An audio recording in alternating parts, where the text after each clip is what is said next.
Sa video na ito, i-share ko sa inyo ang tungkol sa kahalagahan ng progreso kaysa perpekto at kung paano kumilos pa rin. Narito ang tatlong dahilan kung bakit mas mahalaga ang progreso kaysa perpekto at kung paano kumilos pa. Ang progreso ay nagbibigay ng tuloy-tuloy na lakas. Ang pagiging perpekto ay nakakapagpaantala.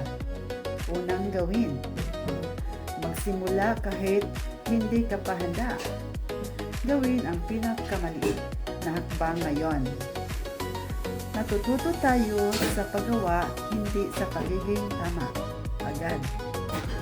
Ikalawang gawin, tingnan ang pagkakamali bilang aral. Tanungin ang sarili, ano ang natutunan ko rito? Ang pagiging consistent ay mas nakakapagbago ng buhay kaysa isang perpektong sandali. Ikatlong gawin, magpakita ng madalas kahit hindi perpekto. Tuloy-tuloy, hindi kailangang pinakamahusay. Hindi mo kailangang maging perpekto para umusad.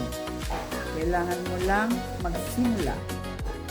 Sana makatulong ito sa ating lahat. Maraming salamat. That's all for now. Chat soon. Bye now.